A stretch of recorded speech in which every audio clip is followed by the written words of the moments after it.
মতি নন্দী বা মতিলাল নন্দী রচিত উপন্যাস কোনি। কোনি এই গল্পের মুখ্য চরিত্র বা মূল চরিত্র। কোনি একটি মেয়ে, একটি কিশোরী মেয়ে, নিম্নবিত্ত বা হতদরিদ্র পরিবার থেকে উঠে আসা এবং জীবন সংগ্রামে জয়ী হওয়া বা উত্তরণের কাহিনী রয়েছে এই উপন্যাসে।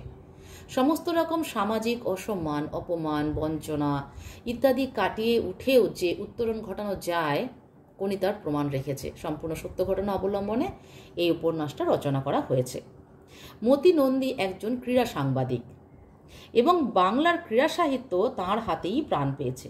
তার নিজস্ব ভাষাভঙ্গি, তীব্র বিদ্রূপ আর অবিস্মরণীয় শিল্প দৃষ্টি তাঁর রচনার প্রধান বৈশিষ্ট্য।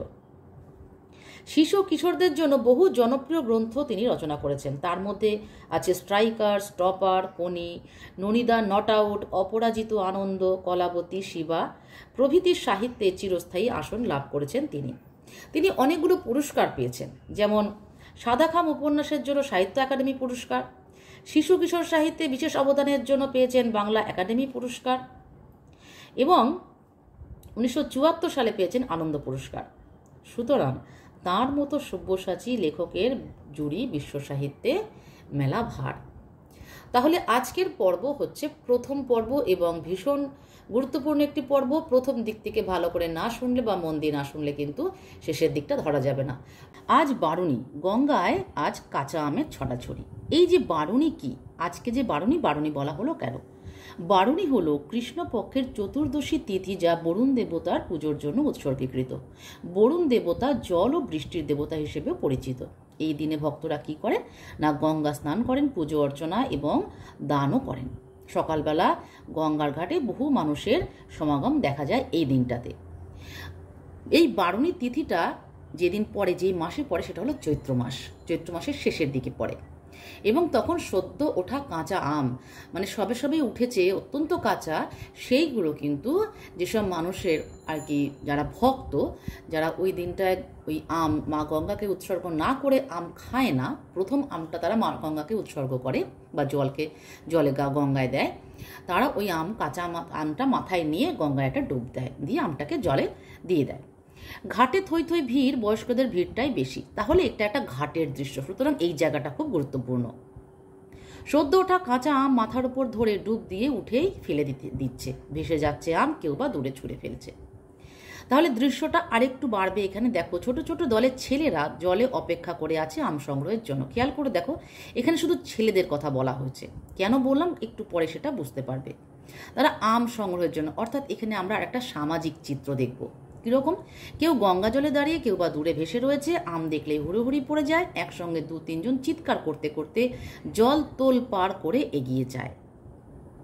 যে পায় প্যান্টের পকেটে রেখে দেয়, পকেটটা আমে ভরে গিয়ে ফুলে উঠে জল থেকে উঠে ঘাটের কোথাও রেখে আসে, সেই আমে হাত দেওয়ার সাধ্য কারণ নেই।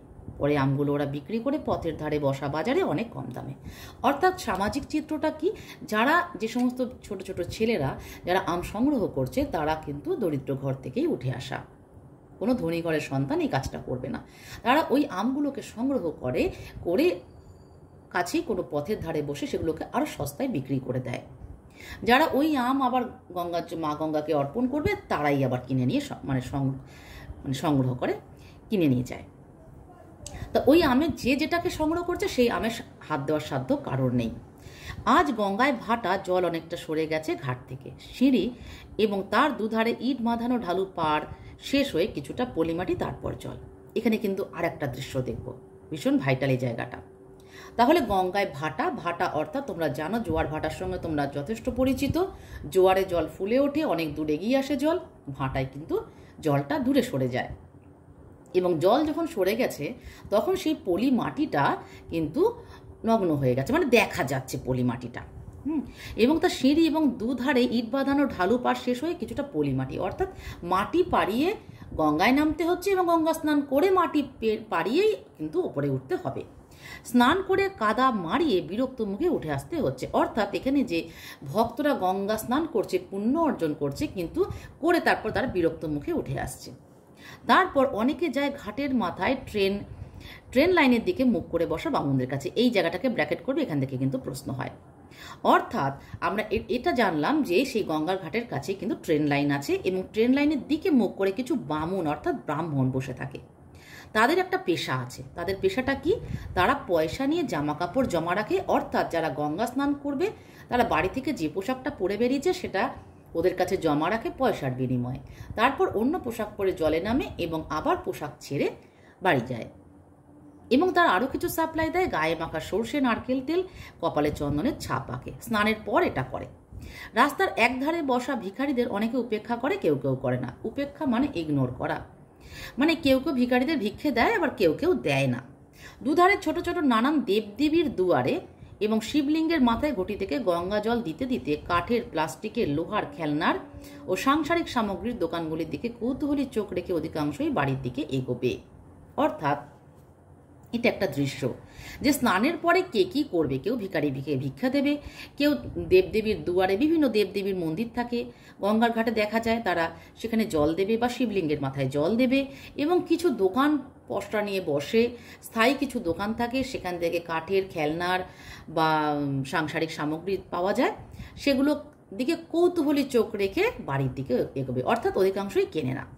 পথের বাজার থেকে ওল বা থোর বা কলম বা লেবু ধরনের কিছু হয়তো কিনলেও কিনতে পারে। অর্থাৎ সবাই কেনে না, আবার কেউ কেউ কেনে।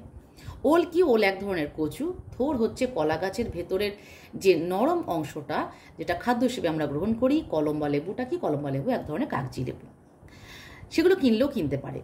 তারপর রোদের তেতে ওঠা রাস্তায় খালি পা দ্রুত ফেলে বাড়ির দিকে পৌঁছবে বিরক্ত মেজাজে। অর্থাৎ দেখা যাচ্ছে প্রথম থেকে শেষ পর্যন্ত বিরক্তিই বিরক্তি।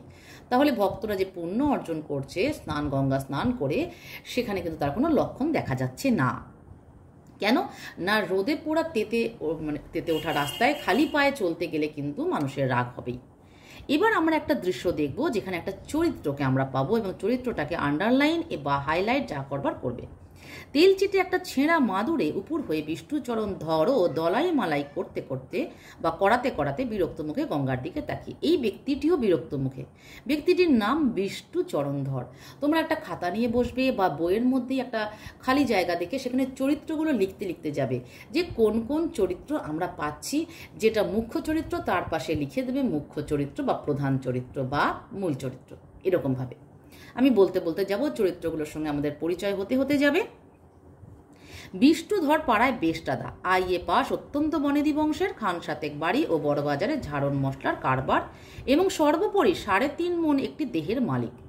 ওরই সমবয়সী 40 বছরের একটি বিশ্বস্ত অস্টিন সর্বত্রকে বহন করে। এখানে বিষ্ণুচরণের কিন্তু একটা পরিচয় দেওয়া হয়েছে। সুতরাং বিষ্ণুচরণের পরিচয় চাওয়া হলে এগুলোই লিখতে হবে। সুতরাং এই জায়গাটা ইম্পর্টেন্ট। অর্থাৎ বিষ্ণুচরণের ডাক নাম বেশটাদা। আইএ পাস অর্থাৎ 12 পাস বা 12 সমতুল ইকুইভ্যালেন্ট।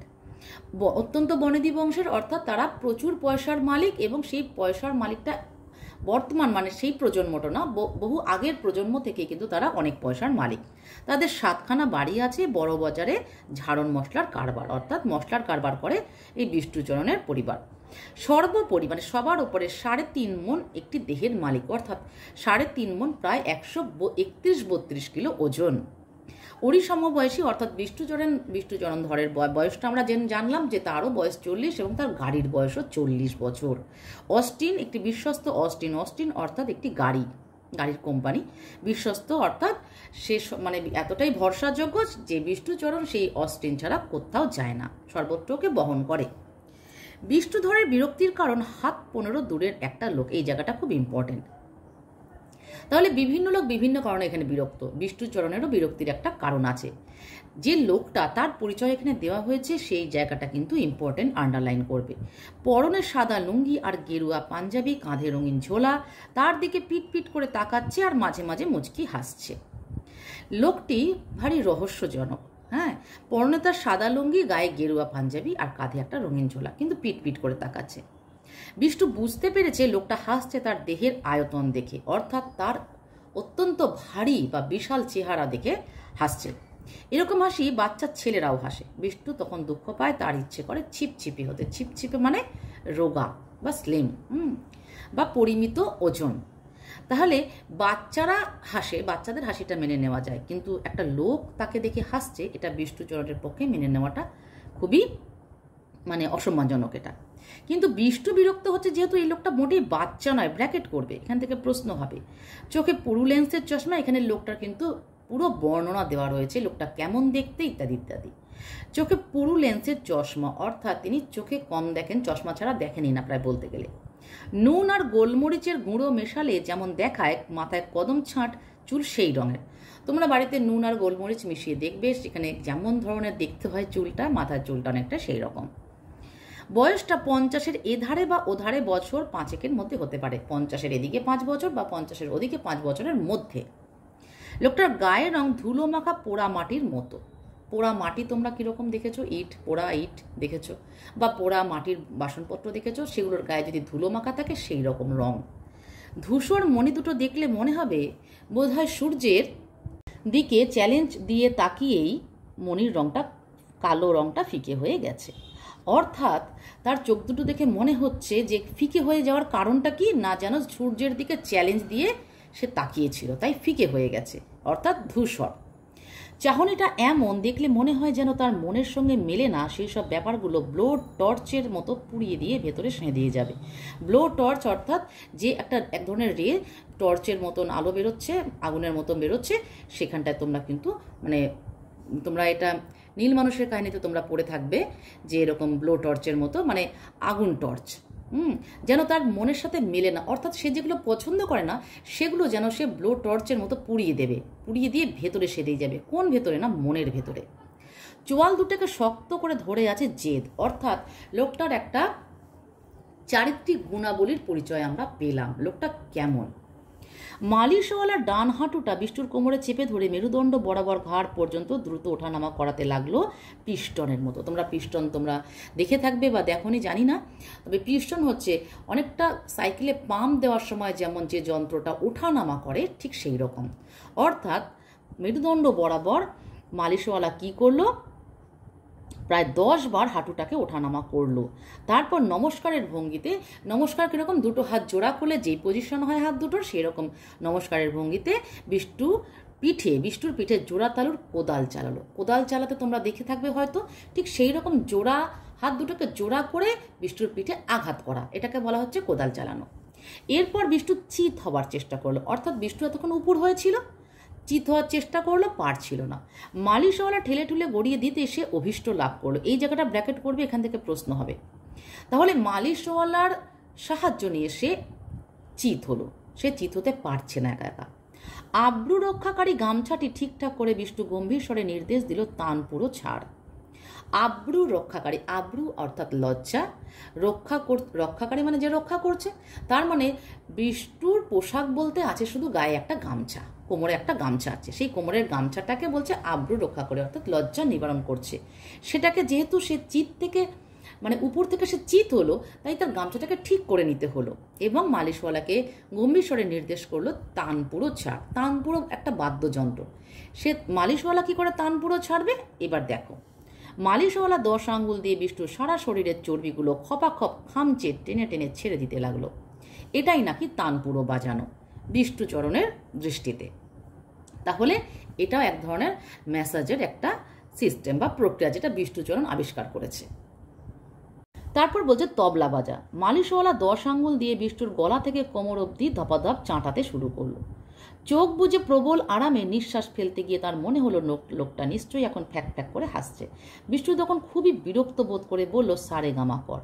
অর্থাৎ প্রথমে তানপুরো, তারপর তবলা, তারপর সারেগামা। তবলাটা কিরকম বাজালো? 10 আঙ্গুল দিয়ে বিষ্ণুর গলা থেকে কোমর পর্যন্ত ধপাধপ চাটাতে শুরু করলো। যেহেতু তার সারা শরীরে চর্বি চর্বি, তাই তার আরাম লাগছে এবং আরামে সে চোখ বুজে রয়েছে, কিন্তু তার মনে হচ্ছে লোকটা তার দিকে তাকিয়ে ফ্যাক ফ্যাক করে হাসছে। এবং বিষ্ণু তখন খুবই বিরক্ত বোধ করে বলল, সারেগামা কর। মালিশওয়ালা নির্দেশ পেয়ে আঙ্গুলগুলো দিয়ে হারমোনিয়াম বাজাতে লাগলো বিষ্ণুর সর্বাঙ্গে। আঙ্গুলগুলো শরীরে কিলবিল করায় সুরসুরি লাগছিল এবং তারই প্রতিক্রিয়ায় চর্বি থলথল করে কেঁপে উঠতেই বিষ্ণু শুনল খুক খুক হাসির শব্দ। দৃশ্যটা যদি তোমরা কল্পনা করো তবে তোমরা কিন্তু অনেক আনন্দ পাবে এই উপন্যাসটা পড়তে, অন্তত প্রথম পর্বে তাই। তাহলে যেহেতু সারেগামা বাজাচ্ছে তাই বিষ্টুর সুরসুরি লাগছে বা কাতুকুতু লাগছে, তাই তার প্রতিক্রিয়ায় সে কি একটু নড়াচড়া করে উঠছে আর চর্বিটাও থলথল থলথল করছে। আর এই দৃশ্য দেখেই কোনো একজন খুব খুব করে হাসছে। চিত হয়ে আকাশের দিকে তাকিয়ে বিষ্টু বলল, এতে হাসির কি আছে? কিন্তু বিষ্টু কিন্তু বুঝতে পারছে যে কে হাসতে পারে, তাই না তাকিয়েই আকাশের দিকে তাকিয়েই বলল, এতে হাসির কি আছে। সেকেন্ড 20 পরে বিষ্টুর জবাব শুনল, মেসেজ হচ্ছে না সঙ্গীত চর্চা হচ্ছে। যেখানে তানপুরো, তবলা, সারেগামা, তবে অবশ্যই সেখানে সঙ্গীত চর্চা হচ্ছে। তা বিষ্টু উত্তর দিচ্ছে, যাই হোক না তাতে আপনার কি। লোকটি বলছে, ব্লাড প্রেশারটার মেপেছেন? বিষ্টু বলছে, আপনার দরকার। লোকটি বলছে, ব্লাড সুগার পরীক্ষা করিয়েছেন? কোলেস্টেরলের লেভেলটাও দেখেছেন কি? বিষ্টু বলছে, কে মশাই আপনি গায়ে পড়ে এত কথা বলছেন? চান করতে এসেছেন, চান করে চলে যান। অর্থাৎ গঙ্গায় সবাই স্নান করতে আসে। বিষ্টু সেটা ভালোই বুঝেছে, সুতরাং বিষ্টু নির্দেশ দিচ্ছে যে আমার চরকায় তেল না দিয়ে তুমি নিজের চরকায় তেল দাও। তো লোকটি বলছে, তা যাচ্ছি, তবে আপনার হাড়টা বোধহয় তা আর বেশি দিন এই গন্ধমাদন টানতে পারবে না। গন্ধমাদন কাকে বলা হচ্ছে? না, বিষ্টুর শরীরটাকে বলা হচ্ছে গন্ধমাদন। গন্ধমাদন হচ্ছে একটা পর্বত, যেটা হনুমানকে নির্দেশ দেওয়া হয়েছিল কাঁধে করে, মানে হনুমানকে ওষুধ আনতে বলা হয়েছিল, হনুমান ওষুধের গাছ চিনতে পারেনি, সেই কারণে সে গন্ধমাদন পাহাড়টাই সে মানে কাঁধে তুলে নিয়ে এসেছিল। তাই বলা হচ্ছে এই গন্ধমাদন পর্বতের সঙ্গে বিষ্টুর শরীরটা তুলনা করা হয়েছে। বিষ্টু রেগে গিয়ে বলছে, কি বললেন? বিষ্টুধর উঠে বসার জন্য প্রথমে কাত হয়ে কনুই ভর দিয়ে মাথাটি তুলল, অর্থাৎ সে তো সহজে কাত বা চিত বা উপর হতে পারে না। তারপর দু হাতে মেঝে চাপ দিয়ে উঠে বসলো। লোকটি কাচুমাচু হয়ে বলল, অবশ্য হাতি বা হিপোর কখনো করোনারি অ্যাটাক হয়েছে বলে তো শুনিনি, সুতরাং আমি হয়তো ভুলও বলতে পারি।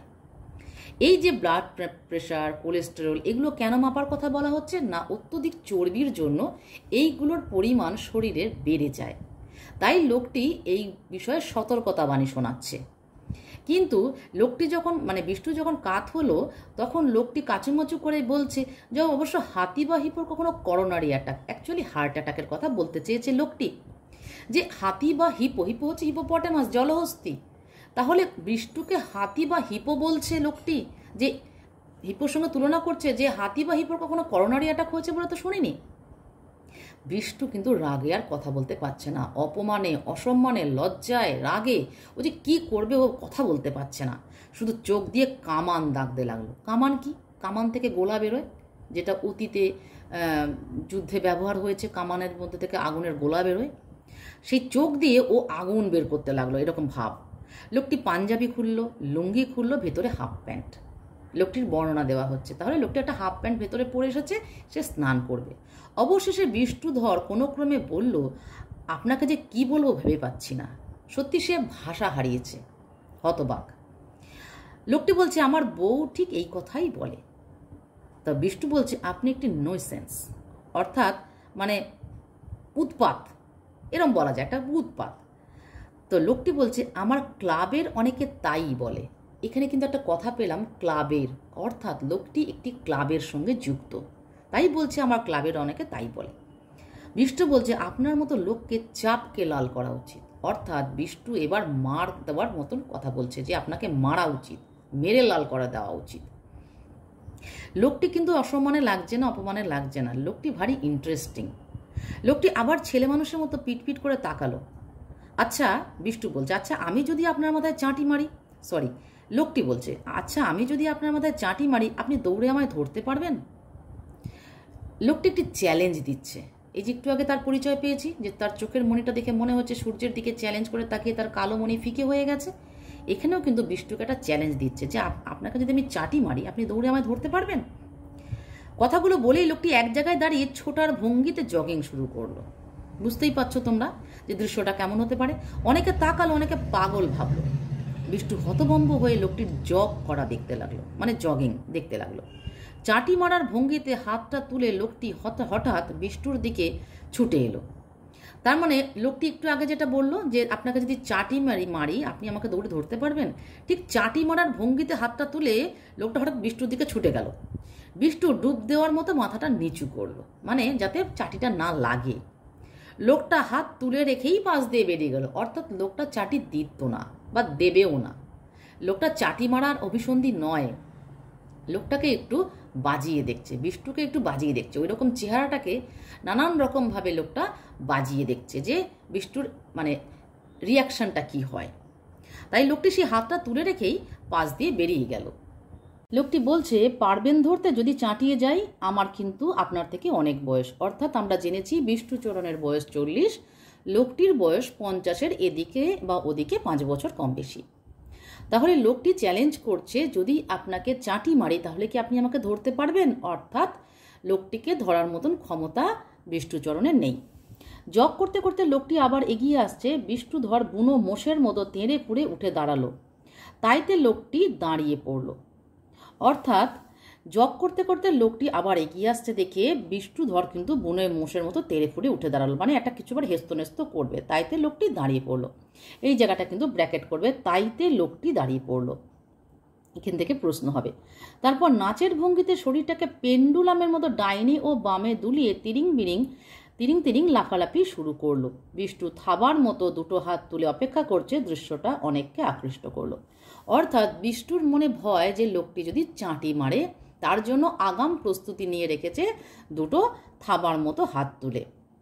কিন্তু লোকটা পেন্ডুলামের মতো শরীরটাকে তিরিং বিরিং করে এদিক ওদিক করছে এবং এই দৃশ্যটা অনেকেই উপভোগ করছে। গঙ্গার ঘাটে আমরা জেনেছি, গঙ্গার ঘাটে ভিড়, বারণী উপলক্ষে বহু ভক্তের সমাগম হয়েছে। বহু ছেলেরা, ছোট ছোট ছেলেরা গঙ্গায় সাঁতার কাটছে আম ধরার জন্য। দৃশ্যটা কিন্তু ঠিক এই রকম। লোকটি কি বলছে, আমি রোজ এক্সারসাইজ করি, আইসোমেট্রিক, ক্যালিস্থেনিক, বারবেল, বুঝলেন, রোজ করি, দারুণ খিদে পায়, আপনার পায়? তাহলে লোকটি কিন্তু বিষ্টুচরণের কাছে এই প্রশ্নটা রাখছে যে আমি রোজ এক্সারসাইজ করি এবং তার ফলে প্রচণ্ড খিদে পায়, কিন্তু আপনার কি কখনো খিদে পায়? বিষ্টুধর কথা না বলে শুধু ঘোঁত ধরনের একটা শব্দ করলো, অর্থাৎ তার কিছু বলার নেই। খিদের মুখে যা পাই তাই অমৃতের মতো লাগে, এই সুখ আপনার আছে? হ্যাঁ, এইটা এক ধরনের সত্যি তৃপ্তি বা সুখ, যে খিদের মুখে যা পাওয়া যায়, যে কোনো ধরনের খাদ্যই কিন্তু অমৃতের মতো লাগে, কিন্তু সেই খিদেটা পেতে হবে। কিন্তু যারা খিদে না পেতেই খায়, তাদের সেই সুখটা নেই। উত্তরের অপেক্ষা না করে লোকটি জগ করতে করতে সিঁড়ি দিয়ে নেমে শেষ ধাপ পর্যন্ত গিয়ে আবার উঠে এলো। অর্থাৎ এটাও এক ধরনের এক্সারসাইজ, যে সিঁড়ি দিয়ে নেমে শেষ ধাপ পর্যন্ত গিয়ে আবার উঠে এলো। 3 বার এইভাবে ওঠানামা করে সে বিষ্টুধরের 5 গজ তফাতে দাঁড়িয়ে হাঁপাতে লাগলো। অর্থাৎ এটা এক ধরনের এক্সারসাইজ এবং এটাতে যথেষ্ট শ্বাসের প্রয়োজন হয়, তাই লোকটা হাঁপাচ্ছে 5 গজ দূরে দাঁড়িয়ে। হাত দুটো নামিয়ে বিষ্টু তখন খানিকটা দিশেহারার মতোই লোকটির কাণ্ড দেখছিল। ওর চোখে এখন রাগের বদলে কৌতূহল। এতক্ষণ কিন্তু বিষ্টুধর প্রচণ্ড রেগেছিল, কারণ নানাভাবে লোকটি তাকে অপমান করেছে, অসম্মান করেছে, মানে চাটিয়ে যাই এরকম মানে মারার কথা পর্যন্ত বলেছে, তাই এতক্ষণও রেগেছিল। কিন্তু এখন ওর মধ্যে একটা কৌতূহল যে এই লোকটি এত ফিট কি করে থাকছে এই বয়সে, যে ওর থেকে বয়সে বড়। মনে মনে সে ছিপছিপে শরীরটার সঙ্গে নিজের স্থূলত্ব বদলা বদলি করতে শুরু করে দিয়েছে। অর্থাৎ কে ছিপছিপে? না, ওই লোকটি ছিপছিপে, আর সে কিন্তু স্থূল, কিন্তু নিজের স্থূলত্ব ওই লোকটির ছিপছিপে শরীরের সঙ্গে মনে মনে কল্পনায় অদলা বদলি করছে। অর্থাৎ ও ছিপছিপে নিজেকে ভাবছে, লোকটিকে স্থূলকায় ভাবছে। খাওয়ায় আমার লোভ নেই, ডায়েটিং করি, ভারিক্কি চালে বিষ্টুধর ঘোষণা করলো এবং গলার স্বরে বোঝা গেল এর জন্য সে গর্বিত। বিষ্টুধর ডায়েটিং করে, সেটা বেশ মানে অহংকারের সঙ্গে ঘোষণা করলো। খাবার প্রতি তার কোনো লোভ নেই, এটা ভীষণ ইম্পর্ট্যান্ট একটা জায়গা। লোকটি দুপায়ে গিয়ে এসে বলল, কীরকম ডায়েটিং? এটা নিয়ে কিন্তু প্রশ্ন হতে পারে যে লোকটির ডায়েটিংটা কি, এই বিষয়ে ব্যাখ্যা করো। দেখো লোকটির ডায়েটিংটা কীরকম। আগে রোজ 8 কিলো ক্ষীর খেতুম, এখন 300 গ্রাম খাই। জলখাবারে 20টা লুচি খেতুম, এখন 15টা। ভাত খাই মেপে 250 গ্রাম চালের, 250 গ্রাম ভাত নয় কিন্তু 250 গ্রাম চালের ভাত রান্না করলে কতটা বাড়ে। রাতে রুটি 12খানা, ঘি খাওয়া প্রায় ছেড়েই দিয়েছি। গরম ভাতের সঙ্গে 4 চামচের 1 বিন্দুও বেশি নয়। বিকেলে 2 গ্লাস মিছরির শরবত আর 4টে কড়াপাক অর্থাৎ কড়াপাকের সন্দেশ। মাছ মাংস ছুঁই না, বাড়িতে রাধা গোবিন্দ বিগ্রহ আছে। আর সপ্তাহে 1 দিন ম্যাসাজ করাই এখানে এসে, এই জায়গাটা ব্র্যাকেট করবে। সপ্তাহে 1 দিন, সপ্তাহে মানে সপ্তাহে 1 দিন ম্যাসাজ করায় ওই গঙ্গার ঘাটে গিয়ে। আমারও তো নোলা নেই, নোলা অর্থাৎ লোভ নেই, বুঝলেন? সংযম কেচ্ছা সাধন আমি পারি। সংযম মানে নিজেকে নিয়ন্ত্রণ করা। কেচ্ছা সাধন কথাটা হবে না, ও বলছে কেচ্ছা সাধন কথাটা হচ্ছে কৃচ্ছ্র সাধন। কৃচ্ছ্র সাধনের মানে হচ্ছে কষ্টসাধ্য ব্রত বা কষ্ট বা শরীরকে পীড়িত করে, শরীরকে পীড়ন দিয়ে যে ধরনের ব্রত পালন করা হয়। হার্টের ব্যামো ফ্যামো আমার হবে না, বংশের কারোর হয়নি। কারণ এই হার্টের কথাটা কেন হলো? কারণ লোকটি কিন্তু বিষ্ণুধরকে বলেছিল যে হাতি বা হিপোর কখনো করোনারি অ্যাটাক হয়েছে বলে তো শোনা যায়নি। অর্থাৎ এটা বিষ্ণুধরকে উদ্দেশ্য করে বলা যে ওর যেহেতু হাতির বা হিপোর মতো চেহারা, তাই এই চিন্তা করতে হবে না, কারণ হার্টের অসুখ ওদের বংশে কারোর কোনোদিনও হয়নি। বাজি ফেলে 70টা ফুলুরি খেয়ে কলেরায় বাবা মারা গেছে, অর্থাৎ খেয়েই মারা যায়, ওদের এরকম হার্ট অ্যাটাক হয় না, কিছু না কিছু খেয়ে ওদের বংশে মারা যায়। জ্যাঠা গেছে অম্বলে, অর্থাৎ অত্যধিক অ্যাসিডিটি হতে হতে অসুস্থ হয়ে মারা গেছে জ্যাঠা। বাবা গেছে কলেরায় মারা গেছে। এত কেচ্ছা সাধন করেন, বাঁচবেন কি করে? এই যে লোকটি কেচ্ছা সাধন কথাটা বলল, এটাও কিন্তু বিষ্ণুধরকে ব্যঙ্গ করে বলার জন্য, কারণ লোকটি খুব ভালোই জানে যে শব্দটা তার নয়। এটাও এক ধরনের ব্যঙ্গ বিদ্রুপ যে এত কেচ্ছা সাধন করেন, বাঁচবেন কি করে, অর্থাৎ এত কম খান, আপনার তো বাঁচার কথা নয়। এটা কিন্তু বিদ্রুপ করা হচ্ছে। লোকটি এগিয়ে এসে বিষ্ণুধরের ভুঁড়িতে হাত বুলিয়ে দিল। আহ, সুরসুরি লাগে। বিষ্টু হাতটা সরিয়ে দিয়ে ক্ষুণ্ণ স্বরে বলল, আমার বউ ওই কথা বলে। সকাল থেকে রাত অবধি ব্যবসা দেখি, সর্ষে, চিনি, ডাল, নানান জিনিসের কারবার। এত খাটুনির পর এইটুকু খাদ্য, তারপর এই অপমান। তাহলে বিষ্ণুধরের দৃষ্টিতে এই খাদ্যটা খুবই সামান্য।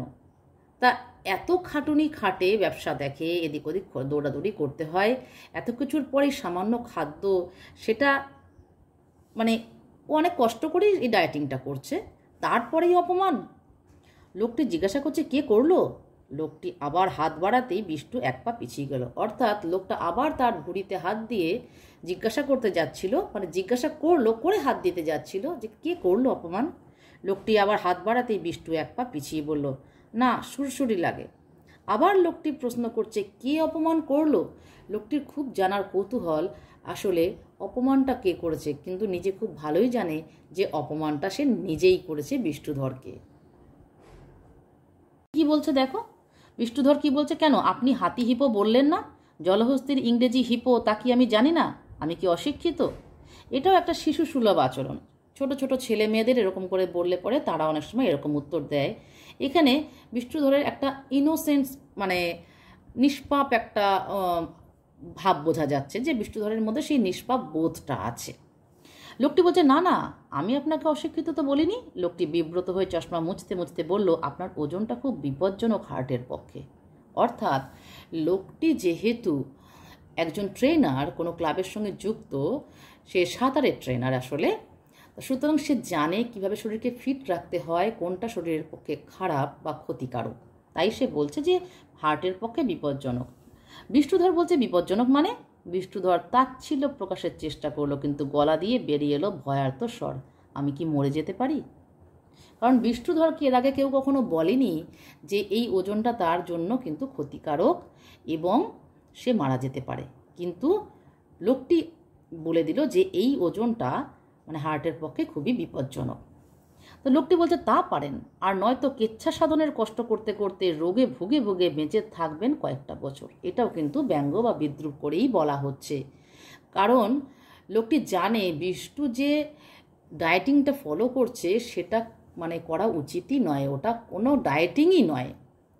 সামান্য সামান্য পরিমাণ কমিয়ে সেটাকে কখনো ডায়েটিং বলে না। ডায়েটিং মানে হচ্ছে মানে পদ্ধতির ঠিকঠাক পদ্ধতিগতভাবে পরিমিত আহার গ্রহণ, সেটাকে বলে কিন্তু ডায়েটিং।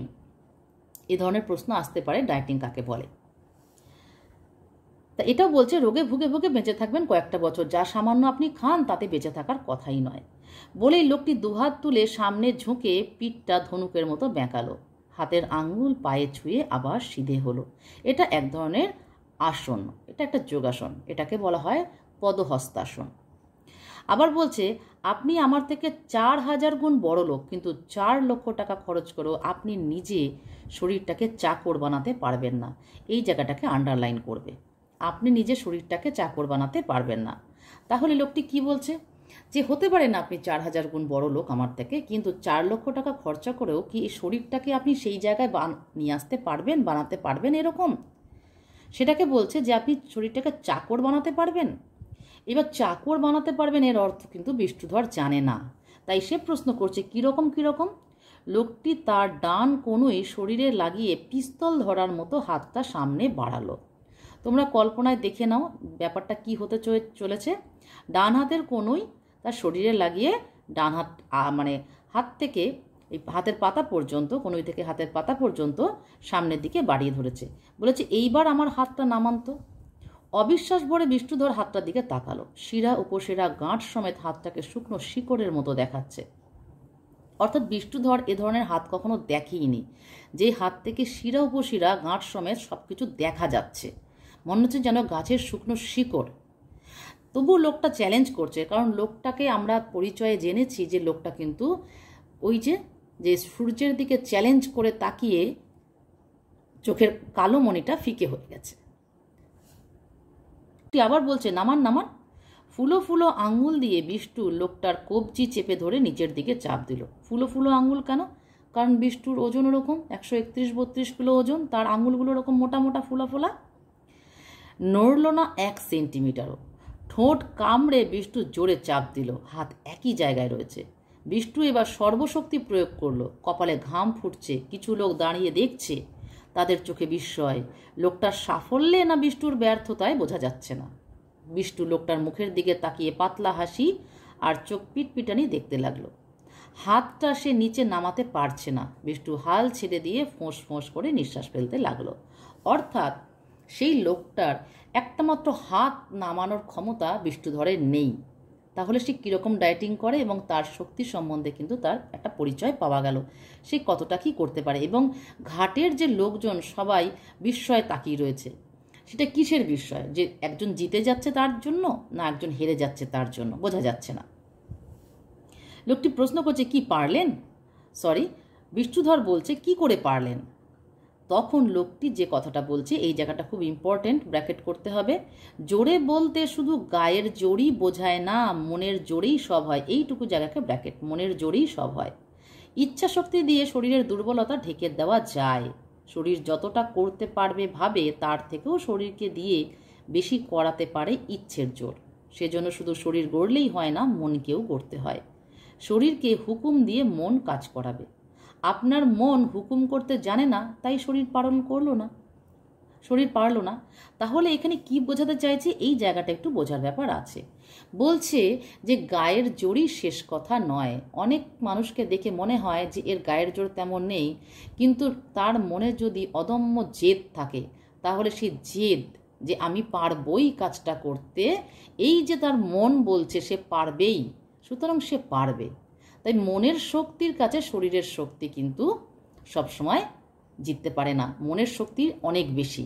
মানুষের মনের শক্তি অনেক বেশি তৈরি করতে পারে মনকে শাসন করে, মনকে নিয়ন্ত্রণ করে। এবং মনকে যে নিয়ন্ত্রণ করতে পারে, সে শরীরকেও নিয়ন্ত্রণ করতে পারে। অর্থাৎ মন যদি হুকুম দেয়, তাহলে শরীর সেই কাজটা করবে না, এবং মন যদি বলে কাজটা করো, তবে শরীর সেই কাজটা করতে পারে। ব্যাপারটা এইরকম, উপলব্ধির বিষয়। বিষ্ণুধর বিষণ্ণ চোখে তাকিয়ে থেকে বিড়বিড় করে বলল, ইচ্ছে করে খুব রোগা হয়ে যায়। ঠিক এই সময়ই গঙ্গার তীর থেকে তীক্ষ্ণ চিৎকার ভেসে এলো, কোনি কোনি। লোকটি গঙ্গার দিকে তাকালো। তাহলে বিষ্ণুধরের চোখে মুখে এবার বিষণ্ণতা। প্রথমে ছিল রাগ, তারপরে কৌতূহল, তারপরে ভয়, এখন বিষণ্ণতা। ধীরে ধীরে কিন্তু বিষ্ণুধর মানসিকভাবে ভেঙে পড়ছে। অর্থাৎ মনের শক্তি যদি না থাকে, একসময় মানুষ দুর্বল হয়ে পড়ে। এবং বিষ্ণুধরের ইচ্ছে সে প্রকাশ করেই ফেলল যে ইচ্ছে করে খুব রোগা হয়ে যায়। কিন্তু ইচ্ছে করলেই হবে না, ইচ্ছে করে সেটাকে কিন্তু সঠিক পদ্ধতিতে নিজেকে শাসন করে রোগা হওয়ার পদ্ধতিতে আসতে হবে। কেননা রোগা হওয়া অত সহজ জিনিস নয়। যেখানে 131-32 কিলো ওজন, সেখান থেকে 60-70-এ আসাটা খুব কষ্টকর। সেটাকে ডাক্তারের পরামর্শ নিয়ে সঠিক পদ্ধতিতে সেই জায়গায় পৌঁছতে হয়। ঠিক সেই সময় গঙ্গার তীর থেকে একটা তীক্ষ্ণ চিৎকার ভেসে এলো, কোনি কোনি। লোকটি গঙ্গার দিকে তাকালো। এইখানে আমরা কিন্তু এই কোনির পরিচয়ের খানিকটা আভাস পেলাম। এর পরের পর্বে আমরা পাবো কোনি আসলে কে। ঠিক আছে, প্রথম পর্ব এখানেই শেষ হলো। যদি বুঝতে কোথাও অসুবিধা হয় অবশ্যই আমাকে কমেন্ট বক্সে জানাও। এই পর্ব পরেই আমি পরের ভিডিওতে নিয়ে আসবো এই পর্বের কোশ্চেন এবং আনসার। সুতরাং পরের পর্বের অপেক্ষায় থাকো। ভালো থেকো।